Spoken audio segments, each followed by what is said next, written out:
Assalamualaikum warahmatullahi wabarakatuh. Apa kabar semuanya? Mudah-mudahan dalam keadaan sehat dan tetap semangat belajarnya. Untuk video kali ini akan membahas mengenai IPC tablet atau evaluasi tablet. Selamat belajar. Kita mulai dari definisi tablet.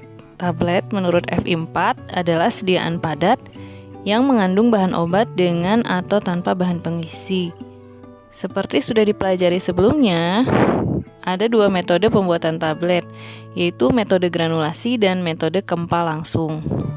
Granulasi adalah proses peningkatan ukuran dengan menggabungkan partikel-partikel kecil menjadi partikel yang berukuran lebih besar.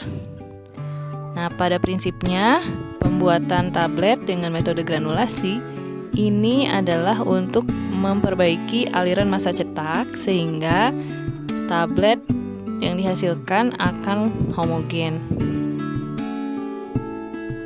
Ada beberapa cara yang digunakan untuk mengevaluasi tablet. Yang pertama adalah uji ketebalan dan diameter tablet. Untuk pengujian ini, alat yang digunakan adalah jangka sorong. Menurut Farmakope Indonesia ketiga, kecuali dinyatakan lain, diameter tablet tidak boleh lebih dari 3 kali dan tidak kurang dari 1/3 kali tebal tabletnya. Yang kedua adalah uji keseragaman bobot tablet. Berdasarkan Farmakope 3, uji keseragaman bobot tablet ini dilakukan dengan menggunakan 20 tablet. 20 tablet bersama-sama ditimbang, lalu dihitung bobot rata-ratanya. Kemudian, masing-masing tablet ditimbang satu persatu. Persyaratannya adalah tidak boleh ada lebih dari 2 tablet yang penyimpangannya lebih besar dari kolom A dan tidak boleh ada satupun tablet yang penyimpangannya lebih besar dari kolom B. Berikut adalah contoh perhitungan uji keseragaman bobot tablet. Misalnya rata-rata 20 tablet yang sudah ditimbang adalah 500 mg, maka penyimpangan yang dihitung adalah simpangan A 5% dan simpangan B 10% berdasarkan tabel yang tadi sudah ditampilkan di slide sebelumnya.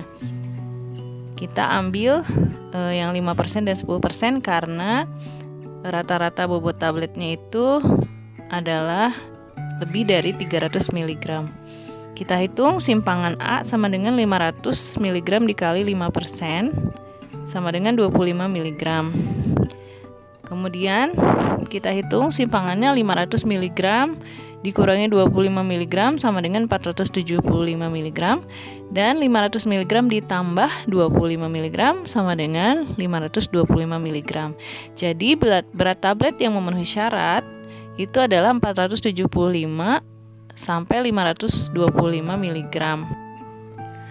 Jika ada lebih dari 2 tablet yang berada di luar rentang yang tadi, maka dikatakan tablet tidak memenuhi syarat. Kemudian lakukan juga perhitungan yang sama untuk simpangan B. Syaratnya tidak boleh ada satupun tablet yang bobotnya di luar rentang yang sudah dihitung berdasarkan simpangan B tadi. Nah, sekarang silahkan perhatikan lagi contoh perhitungan bobot tablet berikut. Apakah keseragaman bobotnya memenuhi syarat atau tidak?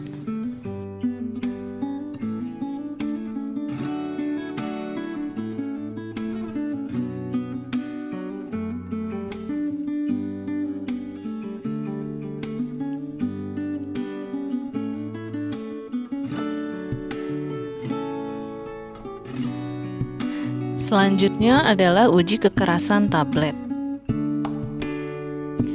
Uji kekerasan tablet bertujuan untuk mengevaluasi apakah tablet yang dihasilkan sesuai dengan spesifikasi yang sudah ditentukan. Alat yang digunakan adalah hardness tester. Umumnya, kekerasan tablet ini kisarannya antara 40 sampai 100 Newton atau 4 sampai 10 kg. Selanjutnya adalah uji keregasan tablet atau friabilitas. Keregasan ini diuji dengan alat yang bernama Friability Tester. Kerapuhan atau keregasan tablet adalah parameter kekuatan mekanis dari tablet. Nah, penggunaannya alat ini diputar sebanyak 100 kali dengan kecepatan putar kurang lebih 25 rpm atau rotasi per menit. Nah, dan ketentuannya kehilangan bobotnya tidak boleh lebih dari 1%. Atau pada pustaka yang lain juga bisa disebutkan, ada yang menyebutkan 0,8%, kemudian di buku Lahman itu 0,5% sampai 1%. Untuk perhitungannya digunakan rumus persen F sama dengan W0 dikurangi W1 dibagi W0 kali 100%, di mana F adalah persen friabilitas, W0 adalah bobot awal, W1 adalah bobot setelah pengujian. Misalnya, sebelum dilakukan uji friabilitas, tablet ditimbang, didapatkan hasil 300 mg. Kemudian setelah diuji, ditimbang lagi, didapat hasil 289 mg. Maka persen F-nya sama dengan 300 dikurangi 289 dibagi 300 dikali 100% sama dengan 3,6%. Selanjutnya adalah uji waktu hancur. Uji waktu hancur digunakan untuk menerapkan batas waktu hancurnya satu tablet yang sesuai dengan monografi masing-masing obat, kecuali dinyatakan pada etiketnya bahwa tablet adalah tablet hisap, kunyah, atau tablet dengan pelepasan terkendali. Biasanya untuk uji waktu hancur ini media yang digunakan adalah Aquades dengan suhu kurang lebih 37 derajat Celcius plus minus 2 derajat Celcius. Aquades dimasukkan ke dalam wadah pemanas hingga dapat merendam gelas piala. Masing-masing tablet kemudian dimasukkan ke dalam keranjang, kemudian alatnya dijalankan secara teratur 30 kali per menit. Kemudian ketentuannya adalah untuk tablet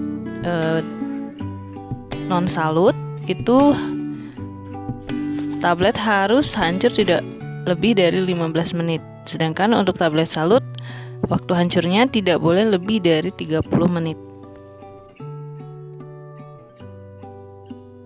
Prosedurnya untuk tablet tidak bersalut adalah sebagai berikut. Seperti sudah disebutkan, bahwa tablet harus hancur sempurna dengan waktu tidak lebih dari 15 menit. Jika ada 1 atau 2 tablet yang tidak hancur sempurna, maka pengujian harus diulangi dengan 12 tablet lainnya. Kemudian, ketentuannya adalah 16 diantaranya dari 18 tablet yang diuji harus hancur sempurna.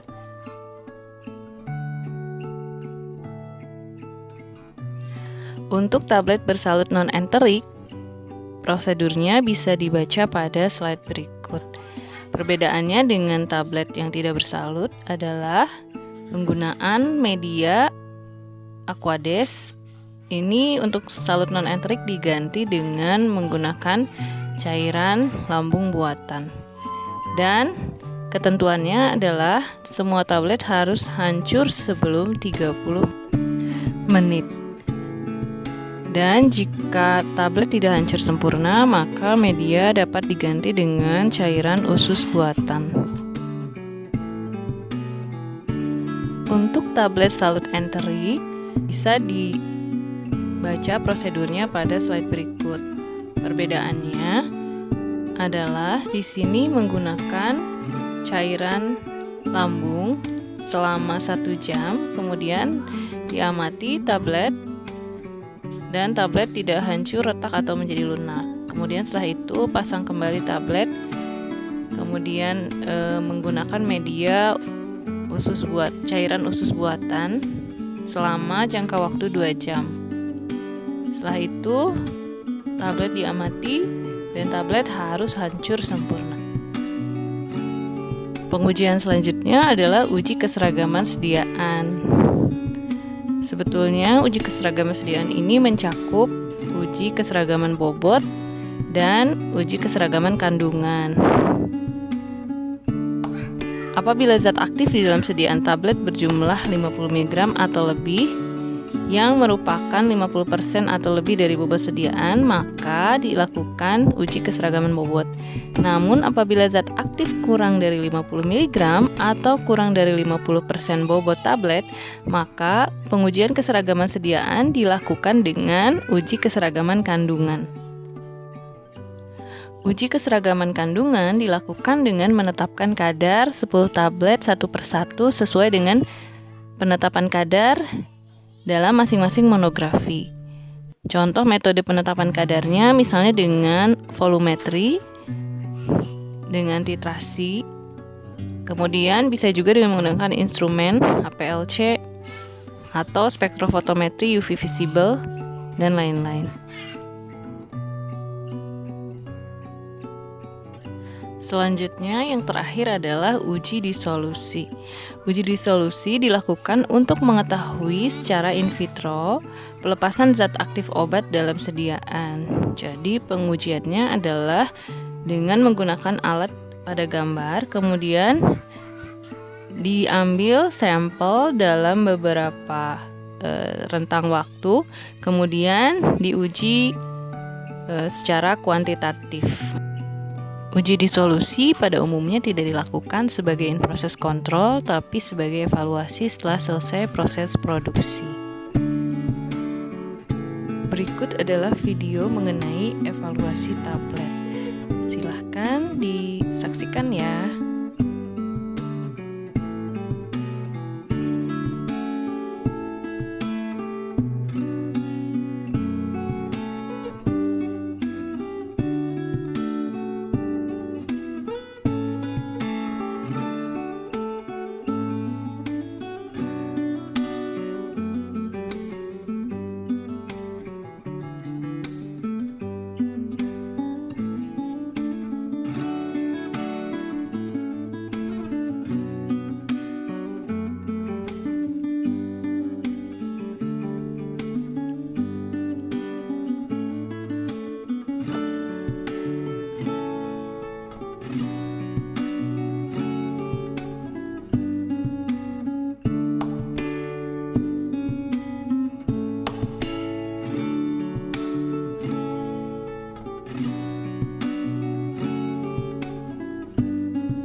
sekian dulu untuk video materi evaluasi tablet.